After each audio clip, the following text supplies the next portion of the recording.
for creating more jobs. Peter Schiff, the CEO of Euro Pacific Capital, told a House subcommittee he was fined $15,000 for hiring too many brokers at his brokerage firm. And of course, there are the legal costs. Imagine that, a penalty for creating jobs. And Peter Schiff was also the author of How an Economy Grows and Why It Crashes, joins us now. Good evening, sir.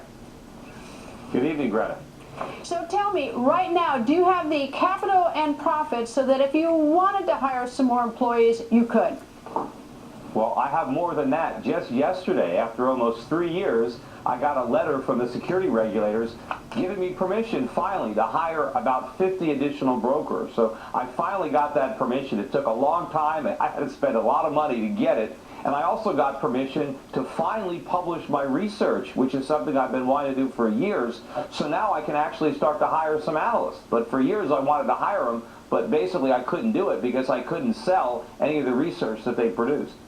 All right, so take me back how this happens, because I don't need to tell you that we're desperate for jobs. And if I hear that someone wants to hire people and there's an impediment, I'm a little scandalized. But the reason I asked you that question off the top is I wanted to know if you were recklessly trying to hire people. And we've seen what happened with a firm out in California that got a little too much extra cash and ran themselves into the ground, our cash. But so tell me how your situation arose.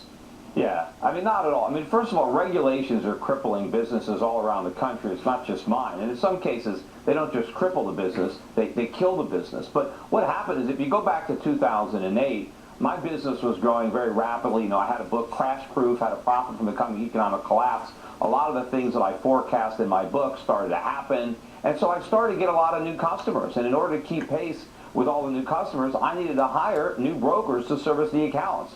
And in the securities industry, there are rules that limit your ability to hire new brokers. You have to get appropriate permission before you can hire. And I actually thought I had the permission, but I didn't. And the regulators actually sent a letter to my company ordering us to stop hiring. I never saw that letter, so I kept hiring anyway. And by the time it came to my attention, I was really in a lot of hot water, because then I had hired about maybe 50 or 60 more people than I was allowed to.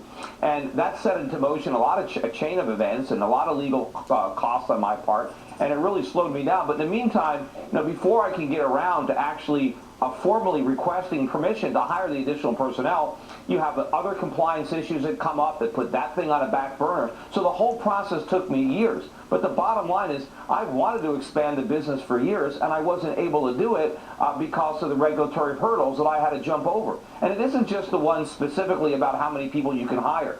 There are so many things that I'm required to do just to stay in business. And of course, the pretense is, well, we have to protect investors.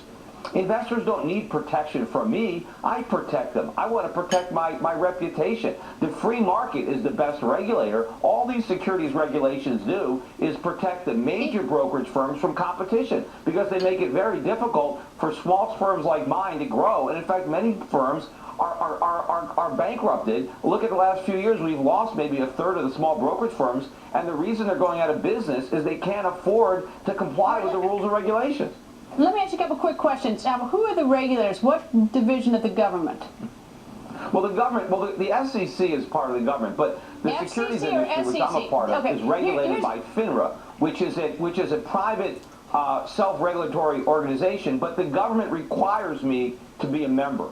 So it's not technically the government, but the government requires me to be a member of this organization in order to be a broker. And a lot of the regulations, though, that FINRA is enforcing come from Washington. One of the worst ones was the Patriot Act. The anti-money laundering provisions of the Patriot Act cost me a fortune. And basically, they turned me into an unpaid IRS agent and FBI agent spying on every one of my customers. And if any of my customers look like they're doing something suspicious, I got to turn them into the government. And if I don't turn them in, that's a crime. I guess the thing that's so confusing, I take that and I sort of position to what happens over at the SEC. For instance, where the lawyers got in trouble for spending all their time downloading porn at government expense. Meanwhile, Madoff goes out and commits the most incredible blunder where there's absolutely no review. So I've got the two extremes here. One trying to strangle a successful business that wants to expand, and then I got the situation over here that's absolutely deplorable. Yeah, I wish they were all just watching porn.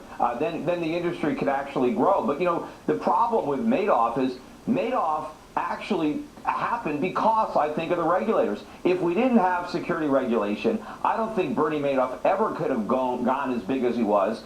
People would have ferreted him out. There would have been more due diligence. But because he had the blessing of the regulators, nobody questioned him. Look, I think the industry would be better off if we had none of this regulation. Certainly my customers would be much better off because I could provide them with a whole bunch of different services, much more robust services. I could charge a lot less money, and I wouldn't have to spend so much of my time just complying with the rules and regulations. Really saps you of your energy. And almost it makes it like you don't even want to come to work in the morning. It takes a lot of the fun out of business. And there are a lot of people might wonder, hey, this guy is rich. Why doesn't he just play golf? Why doesn't he just go fishing?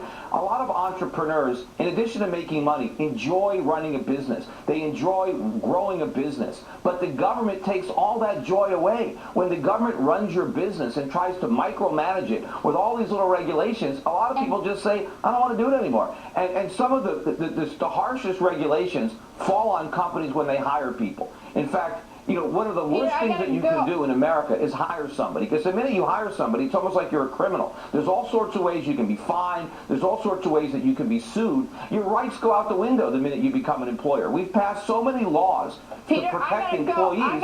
We're protecting them from jobs. A lot of people are unemployable now. I gotta go, and I know that I could tell that you got a lot of passion in this one. You got a lot to say, but I think we got the picture. Peter, thank you, sir. Sure. Straight ahead. Now, is this messed up? There's a government agency